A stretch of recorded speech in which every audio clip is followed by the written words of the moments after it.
Hello everyone, welcome back to the channel. ಎಲ್ಲರೂ ಹೇಗಿದ್ದೀರಾ? Hope ಎಲ್ಲರೂ ಆರಾಮಾಗಿದ್ದೀರಾ ಅಂತ ಭಾವಿಸ್ತೀನಿ. ನಾನು ಕೂಡ ತುಂಬಾ ಚೆನ್ನಾಗಿದ್ದೀನಿ. ಫ್ರೆಂಡ್ಸ್, ಇವತ್ತಿನ ವ್ಲಾಗ್ ಬಂತು ತುಂಬಾ ಒಂದು ಮೋಸ್ಟ್ ಇಂಪಾರ್ಟೆಂಟ್ ವ್ಲಾಗ್ ಅಂತಲೇ ಹೇಳ್ಬೋದು. ನಾನು ಇದ್ರ ಲಾಸ್ಟ್ ಟೈಮ್ ಒಂದು ವ್ಲಾಗ್ ಅಪ್ಲೋಡ್ ಮಾಡಿದ್ದೆ ನನ್ನ ಚಾನಲಲ್ಲಿ. 28 ಡೇಸಲ್ಲಿ 3000 ವಾಚ್ ಅವರ್ಸ್ ಕಂಪ್ಲೀಟ್ ಆಗಿದೆ ಅಂತ. ಸೊ ಅದಕ್ಕೆ ಎಷ್ಟು ಮಟ್ಟಿಗೆ ರೆಸ್ಪಾನ್ಸ್ ಬಂದಿದೆ ಅಂತ ಅಂದರೆ ನಿಜವಾಗ್ಲೂ ಸುಮಾರು ಒಂದು 500 ಎಬೋ ಕಾಮೆಂಟ್ಸೇ ಅಂತ ಹೇಳ್ಬೋದು. ಪ್ರತಿ ಒಂದು ಕಾಮೆಂಟ್ಸು ಕೂಡ ಎಲ್ಲ ಪಾಸಿಟಿವ್ ಕಾಮೆಂಟ್ಸೇ. ನನಗಂತೂ ತುಂಬಾ ಖುಷಿ ಆಯಿತು. ಆ ಒಂದು ವಿಡಿಯೋ ಮಾಡಿ ಹಾಕಿದ್ದಕ್ಕೂ ಸಾರ್ಥಕ ಆಯಿತು. ಎಷ್ಟೊಂದು ಜನ ಹೆಲ್ಪ್ಫುಲ್ ಇನ್ಫಾರ್ಮೇಷನ್, ತುಂಬಾ ಒಳ್ಳೆ ಮಾಹಿತಿ ಅಂತ ಎಷ್ಟು ಜನ ಕಾಮೆಂಟ್ಸ್ ಮಾಡಿದ್ದೀರಾ. ನಿಜವಾಗ್ಲೂ ಎಷ್ಟೊಂದು ಜನ ನನ್ನ ವಿಡಿಯೋಸ್ನ ಇಷ್ಟಪಟ್ಟಿದ್ದೀರಾ. ಅದರಿಂದ ನಿಮ್ಮ ಟಿಪ್ಸಿಂದ ನನಗೂ ಹೆಲ್ಪ್ ಆಗಿದೆ ಅಂತ ಎಷ್ಟೊಂದು ಜನ ಕಮೆಂಟ್ ಮಾಡಿದ್ದೀರಾ. ನನಗಂತೂ ಸಿಕ್ಕಾಪಟ್ಟೆ ಖುಷಿ ಆಯಿತು. ನನ್ನ ವೀಡಿಯೋಸ್ ಕೆಲವೊಂದು 35K 40K 15Kವರೆಗೂ ರೀಚ್ ಆಗಿದ್ರೂ ಸಹ ಇಷ್ಟೊಂದು ಕಾಮೆಂಟ್ಸ್ ನನಗೆ ಯಾವತ್ತೂ ಕೂಡ ಬಂದಿದ್ದಿಲ್ಲ. ಅಷ್ಟೊಂದು ಕಾಮೆಂಟ್ಸ್ ಬಂದಿದೆ ಆ ಒಂದು ವಿಡಿಯೋಗೆ. ಸೊ ಅದರಲ್ಲಿ ಇನ್ನೂ ಕೆಲವೊಬ್ಬರು ಪ್ಲೀಸ್ ರಿಪ್ಲೈ ಮಾಡಿ ಸಿಸ್, ನಮಗೆ ಎಷ್ಟು ಟ್ರೈ ಮಾಡಿದ್ರು ವ್ಯೂಸ್ ಬರ್ತಾ ಇಲ್ಲ, ಸಬ್ಸ್ಕ್ರೈಬರ್ಸ್ ಆಗ್ತಾ ಇಲ್ಲ ಅಂತೆಲ್ಲ ಕೆಲವೊಂದು ಕ್ವೆಶನ್ಸ್ ಕೇಳಿದ್ದೀರಾ. ಅವ್ರಿಗೆಲ್ಲ ಹೆಲ್ಪ್ ಆಗಲಿ ಅಂತ ಇವತ್ತು ನಾನು ಆನ್ಸರ್ ಮಾಡಲೇಬೇಕು ಅಂತ ಟೈಮ್ ಮಾಡಿಕೊಂಡು ಕೂತ್ಕೊಂಡು ವಿಡಿಯೋನ ಮಾಡ್ತಾ ಇದ್ದೀನಿ ಫ್ರೆಂಡ್ಸ್. ಹಾಗೆ ಅದನ್ನು ಒಂದು ಪೇಪರಲ್ಲಿ ಬರೆದು ಕೂಡ ಇಟ್ಕೊಂಡಿದ್ದೀನಿ ನಾನು ಏನೇನು ಅಂತ. ಸೊ ನನ್ನ ಚಾನಲ್ನ ಇನ್ನು ಯಾರೆಲ್ಲ ಫಸ್ಟ್ ಟೈಮ್ ನೋಡ್ತಾ ಇದ್ದೀರಾ ದಯವಿಟ್ಟು ಸಬ್ಸ್ಕ್ರೈಬ್ ಮಾಡ್ಕೊಂಡು ನೋಡಿ. ಹಾಗೆ ನನ್ನ ಚಾನಲಲ್ಲಿರೋ ಅದರ್ ವೀಡಿಯೋಸ್ನು ಕೂಡ ನೋಡಿ. ನಿಮಗೇನಾದರೂ ಹೆಲ್ಪ್ಫುಲ್ ಅಂತ ಅನಿಸಿದರೆ ದಯವಿಟ್ಟು ನನ್ನ ಚಾನಲ್ನ ಪ್ಲೀಸ್ ಸಬ್ಸ್ಕ್ರೈಬ್ ಮಾಡ್ಕೊಳ್ಳಿ. ಹಾಗೆ ಬೆಲ್ಲೈಕನ್ನ ಕ್ಲಿಕ್ ಮಾಡಿ. ಇದರಿಂದ ನನ್ನ ನೆಕ್ಸ್ಟ್ ನೋಟಿಫಿಕೇಷನ್ಸ್ ನಿಮಗೆ ಫಸ್ಟ್ ಬರುತ್ತೆ ಅಂತ ಹೇಳ್ತಾ ಬನ್ನಿ ವ್ಲಾಗ್ನ ಸ್ಟಾರ್ಟ್ ಮಾಡೋಣ. ಫ್ರೆಂಡ್ಸ್, ಫಸ್ಟ್ ಥಿಂಗ್ ನನಗೆ ಕೇಳಿರುವಂಥ ಕ್ವೆಶನ್ಸ್ ಏನಂತ ಅಂದರೆ ತುಂಬ ಜನ ನನಗೆ ವ್ಯೂಸ್ ಬರ್ತಾ ಇಲ್ಲ ಅಂತ ತುಂಬ ಜನ ಕೇಳಿದ್ದೀರಾ. ಸಬ್ಸ್ಕ್ರೈಬರ್ಸ್ ಆಗ್ತಾ ಇಲ್ಲ, ವ್ಯೂಸ್ ಆಗ್ತಾ ಇಲ್ಲ ಅಂತ ಸಿಕ್ಕಾಪಟ್ಟೆ ಕಾಮೆಂಟ್ಸ್. ಐ ಥಿಂಕ್ ಒಂದು 300 ಎಬೋ ಕಾಮೆಂಟ್ಸ್ ಬರೀ ಇದ್ರ ಬಗ್ಗೆನೇ ಇದೆ. ಹಾಗಾಗಿ ಸೊ ನಾನು ಇವತ್ತು ಕೆಲವೊಂದಿಷ್ಟು ಟಿಪ್ಸ್ ಹೇಳ್ತೀನಿ. ಇದನ್ನು ಫಾಲೋ ಮಾಡಿ ನೀವು ವ್ಲಾಗ್ನ ಮಾಡಿದರೆ ಖಂಡಿತವಾಗ್ಲೂ ನಿಮಗೆ ವ್ಯೂಸ್ ಕೂಡ ಬರ್ತಾರೆ, ಸಬ್ಸ್ಕ್ರೈಬರ್ಸ್ ಕೂಡ ಬರ್ತಾರೆ. ಫಸ್ಟ್ ಆಫ್ ಆಲ್ ಇದು ಎಲ್ಲ ಒಂದು ಟಿಪ್ಸ್ ನನಗೆ ವರ್ಕ್ ಆಗಿರುವಂತಹ ಟಿಪ್ಸ್ನ ನಿಮ್ಮ ಜೊತೆ ಶೇರ್ ಮಾಡ್ತಾ ಇದ್ದೀನಿ. ನಿಮಗೂ ಹೆಲ್ಪ್ ಆಗ್ಬೋದು ಅಂತ ಅಷ್ಟೇ. ಯಾಕಂದರೆ ನಾನು ಕೂಡ ಯೂಟ್ಯೂಬ್ನ ಝೀರೋಯಿಂದನೇ ಸ್ಟಾರ್ಟ್ ಮಾಡಿದ್ದು. ನನಗೂ ಕೂಡ ವ್ಯೂಸ್ ಎಲ್ಲ ತುಂಬ ಕಡಿಮೆ ಆಗಿರೋದು ಉಂಟು, ಸಬ್ಸ್ಕ್ರೈಬರ್ಸು ಆಗ್ತಾ ಇಲ್ಲ ಅಂತ ನಾನು ಕೂಡ ಸಫರ್ ಆಗಿರೋದು ಕೂಡ ಇದೆ ಹಿಸ್ಟ್ರಿಯಲ್ಲಿ. ಯಾಕಂದರೆ ಏನು ಗೊತ್ತಿಲ್ಲದೇ ಯೂಟ್ಯೂಬ್ನ ಸ್ಟಾರ್ಟ್ ಮಾಡಿದ್ದು ನಾನು. ಹಾಗಾಗಿ ನಾನು ಕೂಡ ಕಲಿಯೋದಕ್ಕೆ ಸ್ವಲ್ಪ ಟೈಮ್ ತಗೊಳ್ತು. ಹಾಗಂತ ನಾನು ಯೂಟ್ಯೂಬ್ ಬಗ್ಗೆ ಬೇಜಾರು ಮಾಡಿಕೊಂಡು ಬಿಟ್ಬಿಡೋಣ ಸಾಕು ಅಂತ ಒನ್ ಟೈಮಲ್ಲಿ ಅಂದ್ಕೊಂಡಿದ್ದೆ. ಅದು ಲಾಸ್ಟ್ ವ್ಲಾಗಲ್ಲೂ ನಾನು ತಿಳಿಸಿದ್ದೀನಿ. ಬಟ್ ಆಗ ಅಂದ್ಕೊಂಡಿದ್ದ ದಿನವೇ ನನಗೆ ವಾಚ್ ಅವರ್ಸ್ ಕಂಪ್ಲೀಟ್ ಆಗಿ ವಿಡಿಯೋ ಕ್ಲಿಕ್ ಆಗಿ ನನ್ನ ಒಂದು ಚಾನಲ್ ಮಾನಿಟೈಸೇಷನ್ ಆಗಿದ್ದು ಕೂಡ ಸ್ಟೋರಿ ನಾನು ತಿಳಿಸಿದ್ದೀನಿ ಈಗಾಗಲೇ. ಅದನ್ನೆಲ್ಲ ಹೇಳ್ತಾ ಸುಮ್ಮನೆ ಟೈಮ್ ವೇಸ್ಟ್ ಮಾಡೋದು ಬೇಡ. ಯಾಕಂದರೆ ಹೇಳೋದಕ್ಕೆ ತುಂಬಾ ಇದೆ. ಇವತ್ತಿನ ವಿಡಿಯೋದಲ್ಲಿ ತುಂಬಾ ಟಿಪ್ಸ್ನ ನಾನು ಶೇರ್ ಮಾಡ್ತೀನಿ. ಇದೆಲ್ಲದನ್ನು ಸಹ ನೀವು ಅಳವಡಿಸ್ಕೊಂಡು ನೀವು ಕೂಡ ನಿಮ್ಮ ವಿಡಿಯೋನ ಮಾಡಿದರೆ ಖಂಡಿತ 100-200% ನಿಮ್ಮ ಚಾನಲ್ ಕ್ಲಿಕ್ ಆಗುತ್ತೆ ಆ್ಯಂಡ್ ವ್ಯೂಸ್ ಕೂಡ ಬಂದು ಮಾನಿಟೈಸ್ ಆಗಿ ನಂತರನೇ ನೀವು ಕೂಡ ಅರ್ನಿಂಗ್ ಸ್ಟಾರ್ಟ್ ಮಾಡ್ಬೋದು ಅಂತ ಹೇಳ್ತೀನಿ. ಸೊ ಬನ್ನಿ ಸ್ಟಾರ್ಟ್ ಮಾಡೋಣ ಒಂದೊಂದೇ ಟಿಪ್ಸ್ನ. So friends, first of all ನಾನು ಮಾಡಿರೋ ಮಿಸ್ಟೇಕ್ನ ನೀವು ಮಾಡಬೇಡಿ ಅಂತ ಹೇಳ್ತಾ ಇದ್ದೀನಿ. ಅಂದರೆ ತುಂಬ ಜನ ಫಸ್ಟ್ ಇನ್ಸ್ಟಾಗ್ರಾಮಲ್ಲಿ ಮಿನಿ ವ್ಲಾಗ್ಸ್ನ ಹಾಕ್ತಾರೆ. ಮಿನಿ ವ್ಲಾಗ್ಸ್ನ ಇನ್ಸ್ಟಾಗ್ರಾಮಲ್ಲಿ ಒಂದು ಅಕೌಂಟ್ನ ಕ್ರಿಯೇಟ್ ಮಾಡ್ಕೊಳ್ಳಿ. ಅದು ನಿಮ್ಮ ಯೂಟ್ಯೂಬ್ ಚಾನಲ್ ನೇಮ್ ಕೊಟ್ಟಿರ್ತಿರಲ್ಲ, ಸಿಮಿಲರ್ ಅಲ್ಲೂ ಕೂಡ ಕೊಟ್ಕೊಂಡು ಒಂದು ಅಕೌಂಟ್ನ ಕ್ರಿಯೇಟ್ ಮಾಡಿ ಡೈಲಿ ನೀವೇನು ಯೂಟ್ಯೂಬಲ್ಲಿ ಅಪ್ಲೋಡ್ ಮಾಡ್ತಿರಲ್ಲ ವ್ಲಾಗ್ಸ್ನ, ಅದನ್ನು ಮಿನಿ ವ್ಲಾಗ್ಸ್. ಫಾರ್ ಎಕ್ಸಾಂಪಲ್, ನೀವು ಹೌಸ್ ವೈಫ್ಸ್ ಆಗಿದ್ದರೆ ನೀವು ಎದ್ದು ಬೆಳಗ್ಗೆಯಿಂದ ನೈಟ್ವರೆಗೂ ನಿಮ್ಮ ರೋಟೀನ್ ಹೇಗಿರುತ್ತೆ, ಬೆಳಗ್ಗೆ ಎದ್ದು ಮನೆ ಕೆಲಸ ಎಲ್ಲ ಮಾಡೋದನ್ನು ತೋರಿಸಿ, ನಿಮ್ಮ ಮಕ್ಕಳಿಗೆ ಲಂಚ್ ಪ್ಯಾಕ್ ಮಾಡೋದು, ಅವ್ರಿಗೆ ಸ್ಕೂಲಿಗೆ ಕಳಿಸೋದು, ಹಾಗೆ ಅವರಿಗೆ ತಗೊಳ್ಳೋವಂತಹ ಥಿಂಗ್ಸು, ಬಟ್ಟೆಗಳು, ನಿಮಗೆ ತಗೊಳ್ಳೋವಂಥದ್ದು ಬಟ್ಟೆಗಳು, ಆ್ಯಂಡ್ ನೀವು ಟೈಮಿಗೆ ಅಡ್ಜಸ್ಟ್ ಮಾಡಿಕೊಂಡು ಮನೆ ಕೆಲಸಗಳನ್ನ ಮಾಡ್ತೀರಾ. ಆ್ಯಂಡ್ ಲಂಚ್ ಬಾಕ್ಸ್ ರೆಸಿಪೀಸು ಏನೇನು ಡೈಲಿ ಮಾಡ್ತೀರಾ, ಡೈಲಿ ನೀವೇನು ಮಾಡೋದು, ಏನು ಎಕ್ಸ್ಟ್ರಾ ಥಿಂಗ್ ಮಾಡೋದೇ ಬೇಕಾಗಿಲ್ಲ. ಜಸ್ಟ್ ಇಷ್ಟನ್ನೇ ಒಂದು ಮಿನಿ ವ್ಲಾಗ್ ಥರ ನೀವು ಇನ್ಸ್ಟಾಗ್ರಾಮಲ್ಲಿ ಇವಾಗೆಲ್ಲ ಯೂಟ್ಯೂಬಲ್ಲಿ 3 ಮಿನಿಟ್ಸ್ವರೆಗೂ ಶಾರ್ಟ್ಸ್ನ ಅಪ್ಲೋಡ್ ಮಾಡೋದಕ್ಕೆ ನಿಮಗೆ ಚಾನ್ಸ್ ಕೊಟ್ಟಿದ್ದಾರೆ. ಮುಂಚೆ ಅಂದರೆ 1 ನಿಮಿಷದವರೆಗೂ ಅಷ್ಟೇ ಇತ್ತು. ಸೊ ಇನ್ಸ್ಟಾಗ್ರಾಮಲ್ಲಿ ನೀವು 3 ನಿಮಿಷದ್ದು ವಿಡಿಯೋ ಮಾಡ್ಕೊಳ್ಳಿ ಶಾರ್ಟ್ಸು, ಅದನ್ನು ಯೂಟ್ಯೂಬ್ಗೂ ಕೂಡ ಅಪ್ಲೋಡ್ ಮಾಡ್ಬೋದು. ಸೊ ಇನ್ಸ್ಟಾಗ್ರಾಮಲ್ಲಿ ಯೂಟ್ಯೂಬ್ಗಿಂತ ಬೇಗನೆ ರೀಚ್ ಆಗುತ್ತೆ. ಸೊ ಹಾಗಾಗಿ ಅಲ್ಲಿಂದ ನಿಮಗೆ ಫಾಲೋವರ್ಸ್ ಬರ್ತಾ ಹೋಗ್ತಾರೆ. ಆಮೇಲೆ ನೀವು ಯೂಟ್ಯೂಬ್ನ ಸ್ಟಾರ್ಟ್ ಮಾಡೋದು ಒಳ್ಳೆಯದು ಅಂತ ನನ್ನ ಅಭಿಪ್ರಾಯ. ನಾನೇನು ಮಾಡಿದೆ, ನನಗೆ ಅಷ್ಟು ಅವಾಗ ಐಡಿಯಾ ಇದ್ದಿದ್ದಿಲ್ಲ. ನಾನು ಇನ್ಸ್ಟಾಗ್ರಾಮ್ ಅಕೌಂಟ್ ಇತ್ತು, ಬಟ್ ಅದನ್ನು ಕೂಡ ನಾನು ಪ್ರೈವೇಟ್ ಅಕೌಂಟಾಗೆ ಇಟ್ಕೊಂಡಿದ್ದೆ, ಪಬ್ಲಿಕ್ ಅಕೌಂಟಾಗಿ ಮಾಡ್ಕೊಂಡಿರಲಿಲ್ಲ. ನನಗೆ ಗೊತ್ತಿದ್ದಿಲ್ಲ ಅಷ್ಟು, ಯೂಟ್ಯೂಬ್ ಅಷ್ಟೇ ಸ್ಟಾರ್ಟ್ ಮಾಡಿದ್ದೆ. ಆಮೇಲೆ ನನಗೆ ಗೊತ್ತಾಗಿ ಯೂಟ್ಯೂಬಿಂದ ಇನ್ಸ್ಟಾಗ್ರಾಮಿಗೆ ಶಿಫ್ಟ್ ಆಗಿ ಇವಾಗ ನನ್ನ ಇನ್ಸ್ಟಾಗ್ರಾಮಲ್ಲೂ ಕೂಡ ಚೆನ್ನಾಗಿ ಒಂದು ರೀಚ್ ಸಿಗ್ತಾ ಇದೆ ಅಂತಲೇ ಹೇಳ್ಬೋದು. ಸೊ ನೀವು ಯಾರೆಲ್ಲ ನಂತರನೇ ಸ್ಟಾರ್ಟಿಂಗ್ಗೆ ಯೂಟ್ಯೂಬ್ ಚಾನಲ್ನ ಕ್ರಿಯೇಟ್ ಮಾಡಿದರೆ ದಯವಿಟ್ಟು ಇನ್ಸ್ಟಾಗ್ರಾಮಲ್ಲೂ ಒಂದು ಐಡಿಯಾ ಕ್ರಿಯೇಟ್ ಮಾಡಿಕೊಂಡು ನೀವು ಅಲ್ಲೂ ಕೂಡ ನಿಮ್ಮ ಒಂದು ವ್ಲಾಗ್ಸ್ನ ಹಾಕ್ತಾ ಹೋಗಿ. ಖಂಡಿತ ನಿಮಗೆ ವ್ಯೂಸ್ ತುಂಬಾ ಬರುತ್ತೆ ಆ್ಯಂಡ್ ನಿಮ್ಮ ಚಾನಲ್ ಇನ್ನೂ ಗ್ರೋ ಆಗ್ತಾನೆ ಇರುತ್ತೆ, ಡಲ್ ಅಂತೂ ಆಗೋದಿಲ್ಲ ಇದರಿಂದ. ಸೊ ಇದು ಒಂದು Tipu. Next most important tip ಅಂತ ಅಂದರೆ ಕಂಟೆಂಟ್. ನೀವು ಮಾಡುವಂತಹ ಕಂಟೆಂಟ್ ಇದೆಯಲ್ಲ, ನೀವು ಯಾವುದೇ ರೀತಿ ವಿಡಿಯೋ ಕ್ವಾಲಿಟಿ ಕೊಟ್ಟರು ಸಹ ಜನ ನಿಮ್ಮನ್ನು ಗುರ್ತಿಸಿ ನೋಡ್ತಾರೆ. ನೀವು ಮಾಡುವಂಥ ಕಂಟೆಂಟ್ ಮೇಲೆ ಡಿಪೆಂಡ್ ಆಗಿರುತ್ತೆ ನಿಮ್ಮ ಒಂದು ವ್ಯೂಸ್ ಆ್ಯಂಡ್ ಸಬ್ಸ್ಕ್ರೈಬರ್ಸ್ ಅಂತಲೇ ಹೇಳ್ಬೋದು. ಸೊ ಕಂಟೆಂಟ್ ಫಸ್ಟು ನೀವು ಒಂದು ಯೂಟ್ಯೂಬ್ ಚಾನಲ್ನ ಸ್ಟಾರ್ಟ್ ಮಾಡ್ತೀರಾ ಅಂದರೆ ಮಿಕ್ಸ್ ಕಂಟೆಂಟ್ಸ್ನ ಯಾವತ್ತೂ ಹಾಕೋದಕ್ಕೆ ಹೋಗ್ಬಿಡಿ. ಆವಾಗ ಯೂಟ್ಯೂಬರ್ಗೆ ಗೊತ್ತಾಗಲ್ಲ ನಾನು ಎಲ್ಲಿ ಇದನ್ನು ಹಾಕಬೇಕು, ಯಾವ ಕಡೆ ನಾನು ಇದನ್ನು ರೆಕಮೆಂಡ್ ಮಾಡಬೇಕು ಅಂತ ಅವ್ರಿಗೆ ಐಡಿಯಾ ಇರಲ್ಲ. ಸೊ ಹಾಗಾಗಿ ಫಸ್ಟು ನೀವು ರಂಗೋಲಿ ಸ್ಟಾರ್ಟ್ ಮಾಡಿದ್ದೀರಾ, ರಂಗೋಲಿ ಚಾನಲ್ ಸ್ಟಾರ್ಟ್ ಮಾಡಿದ್ದೀರಾ ಅಂತಂದರೆ ಅದು ಕಂಟಿನ್ಯೂಯಸ್ ಆಗಿ ರಂಗೋಲಿದೇ ಇರಬೇಕು. ಟೈಲರಿಂಗಿಂದ ಸ್ಟಾರ್ಟ್ ಮಾಡಿದ್ದೀರಾ ಅಂದರೆ ಕಂಟಿನ್ಯೂಯಸ್ ಆಗಿ ಟೈಲರಿಂಗಿಂದೇ ವಿಡಿಯೋಸ್ ಇರಬೇಕು. ಆ್ಯಂಡ್ ಕುಕಿಂಗ್ ಚಾನಲ್ ಸ್ಟಾರ್ಟ್ ಮಾಡಿದರೆ ಕಂಟಿನ್ಯೂಯಸ್ ಆಗಿ ಕುಕ್ಕಿಂಗಿಂದೇ ಇರಬೇಕು. ಡೈಲಿ ವ್ಲಾಗ್ಸ್ ನಂತರ ಸ್ಟಾರ್ಟ್ ಮಾಡಿದ್ದೀರಾ ಅಂತ ಅಂದರೆ ಇದು ನಿಮ್ಮ ಡೈಲಿ ದಿನಚರ್ಯ ಹೇಗಿರುತ್ತೆ ಆ ಥರದ್ದಿರುತ್ತೆ. ದಯವಿಟ್ಟು ಮಿಕ್ಸ್ ಕಂಟೆಂಟ್ ಮಾಡಬೇಡಿ. ನೀವು ಡೈಲಿ ವ್ಲಾಗ್ಸ್ ಮಾಡ್ತಿದ್ರೆ ಅದ್ರೊಳಗಡೆ ಮಧ್ಯದಲ್ಲಿ ಎಲ್ಲೋ ಒಂದು ಕುಕ್ಕಿಂಗ್ ವಿಡಿಯೋ ತಂದು ಹಾಕಿದೆ, ಮಧ್ಯದಲ್ಲಿ ಎಲ್ಲೋ ಒಂದೇ ಒಂದು ರಂಗೋಲಿ ಎಡಿಟ್ ಮಾಡಿ ರಂಗೋಲಿ ವಿಡಿಯೋ ತಂದು ಹಾಕಿದೆ, ಈ ಥರ ಮಾಡಿದರೆ ನಿಮ್ಮ ವ್ಯೂಸ್ ತುಂಬಾ ಕಡಿಮೆ ಆಗುತ್ತೆ, ಚಾನಲ್ ರೆಕಮೆಂಡೇಶನ್ ತುಂಬಾ ಕಡಿಮೆ ಆಗುತ್ತೆ. ಫಸ್ಟು ನೀವೊಂದು ಬ್ರ್ಯಾಂಡ್ ಕ್ರಿಯೇಟ್ ಮಾಡ್ಕೋಬೇಕು ನಿಮಗೆ ನೀವೇ. ಅಂದರೆ ನಂದು ಈ ರಂಗೋಲಿ ಚಾನಲ್ ಅಪ್ಪ, ನಾನು ರಂಗೋಲಿದೇ ಹಾಕ್ತೀನಿ, ಟೈಲರಿಂಗ್ ಚಾನಲ್ ನಾನು ಟೈಲರಿಂಗ್ದೇ ಹಾಕ್ತೀನಿ. ನೋಡೋರಿಗೆ ಅವರಿಗೆ ಗೊತ್ತಾಗಬೇಕು ಇವರು ಈ ಥರದ್ದೇ ವ್ಲಾಗ್ಸ್ ಮಾಡ್ತಾರೆ ಅಂತ. ಸೊ ಮಿಕ್ಸ್ ಕಂಟೆಂಟ್ ಮಾಡೋದ್ರಿಂದ ನಿಮ್ಮ ಚಾನಲ್ ನಿಜವಾಗ್ಲೂ ವ್ಯೂಸ್ ಚೆನ್ನಾಗಿ ಬರಲ್ಲ ಆ್ಯಂಡ್ ರೀಚ್ ಕೂಡ ಆಗಲ್ಲ ಅಂತ ಹೇಳ್ತೀನಿ. ಆ್ಯಂಡ್ ನೀವು ಕೊಡೋ ಕಂಟೆಂಟ್ ಹೇಗಿರಬೇಕು ಅಂತ ಅಂದರೆ ಸುಮ್ಮನೆ ನಾನು ಏನೋ ಒಂದು ಮಾಡಿದೆ ಅದು ಜನರಿಗೆ ಬೋರ್ ಆಗೋ ರೀತಿ ಇರಬಾರ್ದು. ನೀವು ಒಂದು ಡೈಲಿ ವ್ಲಾಗ್ಸ್ ಮಾಡ್ತಾ ಇದ್ದೀರಾ ಅಂದರೆ ಅದರಲ್ಲಿ ಒಂದು ಸ್ವಲ್ಪ ಹೊತ್ತಾದರೂ ನೀವು ವಿಡಿಯೋ ಮುಂದೆ ನಾನು ಇವಾಗ ಏನು ನಿಮಗೆ ಫೇಸ್ ಟು ಫೇಸ್ ಈ ರೀತಿ ಮಾತಾಡ್ತಿದ್ದೀನೋ ಈ ರೀತಿ ಸ್ವಲ್ಪ ಹೊತ್ತಾದರೂ ನೀವು ಮಾತಾಡಬೇಕು. ಇನ್ನು ಕೆಲವೊಂದು ವಾಯ್ಸ್ ಓವರ್ನ ಕೊಟ್ಕೋಬೋದು, ಆ ರೀತಿ ಇರಬೇಕು ಮಿಕ್ಸ್ ಆಗಿ. ಆ್ಯಂಡ್ ಅದರಲ್ಲಿ ಯಾವುದಾದ್ರೂ ಒಂದು ಟಿಪ್ ಆ್ಯಡ್ ಮಾಡಿ, ಒಂದು ವೆಯ್ಟ್ ಲಾಸ್ ಟಿಪ್ ಆಗಿರ್ಬೋದು, ಸ್ಕಿನ್ ಕೇರ್ ಟಿಪ್ಸ್ ಆಗಿರಬಹುದು. ಈ ರೀತಿ ವ್ಲಾಗಲ್ಲಿ ಯಾವುದಾದ್ರೂ ಒಂದು ಟಿಪ್ಸ್ನ ಆ್ಯಡ್ ಮಾಡ್ಕೊಳ್ಳಿ. ಈ ರೀತಿ ವ್ಲಾಗ್ಸ್ನ ಮಾಡೋದ್ರಿಂದ ನಿಮ್ಮ ಚಾನಲ್ಗೆ ಒಳ್ಳೆ ರೀಚ್ ಸಿಗುತ್ತೆ. ನೋಡೋರಿಗೂ ಕೂಡ ಏನೋ ಒಂದು ಹೆಲ್ಪ್ಫುಲ್ ಆಗ್ತಾ ಇದೆ, ಇದರಿಂದ ನಮಗೂ ಸಹ ಏನೋ ಒಂದು ಕಲ್ತಂಗೆ ಆಗ್ತಾ ಇದೆ ಅಂತೇಳಿ ನಿಮ್ಮ ಚಾನಲ್ನ ಮತ್ತೆ ಸಬ್ಸ್ಕ್ರೈಬ್ ಮಾಡ್ಕೊಂಡು ಮತ್ತೆ ಅವರೇ ನೋಡೋದಕ್ಕೆ ಸ್ಟಾರ್ಟ್ ಮಾಡ್ತಾರೆ. ಸೊ ಫಸ್ಟು ಕಂಟೆಂಟ್ ಆಯಿತಾ. ಸೊ ಇನ್ನೂ ಒಂದು ಇಂಪಾರ್ಟೆಂಟ್ ಥಿಂಗ್ ಕಂಟೆಂಟ್ ಒಳಗಡೆನೆ ಬರೋದು ಏನು ಅಂದರೆ ಪ್ಲ್ಯಾನ್. ನೀವು ನಾಳೆ ಒಂದು ವಿಡಿಯೋನ ನಾನು ಮಾಡ್ತಾ ಇದ್ದೀನಿ ಶೂಟ್ ಅಂತ ಅಂದರೆ ಅದ್ರ ಹಿಂದಿನ ದಿನವೇ ನೀವು ಅದಕ್ಕೆ ಪ್ಲ್ಯಾನ್ ಮಾಡಿ ರೆಡಿ ಮಾಡ್ಕೊಂಡು ಇಟ್ಕೊಳ್ಳಿ. ಒಂದು ಬುಕ್ ಇಟ್ಬಿಡಿ, ಅದರಲ್ಲಿ ಪ್ಲ್ಯಾನಿಂಗ್ಸ್ ಬರಿತಾ ಹೋಗಿ. ಈಗ ನಾವು ಸುಮ್ಮನೆ ಕುತ್ಕೊಂಡಾಗೆಲ್ಲ ನಮಗೆ ಅಂದ್ಕೊಂಡಂಗೆ ಪ್ಲ್ಯಾನಿಂಗ್ ಆಗಲ್ಲ. ನಾವು ಕೆಲವೊಂದು ಸಲ ನೈಟ್ ಮಲ್ಕೊಂಡಾಗಲೂ ಸಹ ನಮಗೆ ಕೆಲವೊಂದು ಪ್ಲ್ಯಾನ್ಸ್ ತಲೆಗೆ ಪಟ್ಟಂತ ಹೊಳೆಯುತ್ತೆ, ಅದು ಮತ್ತೆ ನೆಕ್ಸ್ಟ್ ಡೇ ಮರ್ತೋಗುತ್ತೆ. ಹಾಗಾಗಿ ಸಡನ್ನಾಗಿ ನೀವು ಆ ಬುಕ್ ತೊಗೊಂಡು ಬರಿಬೇಕು, ಅದನ್ನು ಬರಿತಾ ಹೋಗಿ. ಯಾವಾಗ ನನಗೆ ಏನೇನೋ ಒಂದು ಐಡಿಯಾ ಸಿಗುತ್ತೋ ಅದನ್ನೆಲ್ಲ ನೀವು ಬುಕ್ಕಲ್ಲಿ ಬರಿತಾ ಹೋಗಿ ಇನ್ಕ್ಲೂಡ್ ಮಾಡಿಕೊಂಡ್ರೆ ತುಂಬ ಚೆನ್ನಾಗಿ ರೀಚ್ ಆಗುತ್ತೆ ಅಂತಲೇ ಹೇಳ್ಬೋದು. ಪ್ಲ್ಯಾನಿಂಗ್ ಇಸ್ ವೆರಿ ಇಂಪಾರ್ಟೆಂಟ್ ಅಂತಲೇ ಹೇಳ್ತೀನಿ, ನಾನು ಕೂಡ ಹಾಗೆ ಮಾಡೋದು.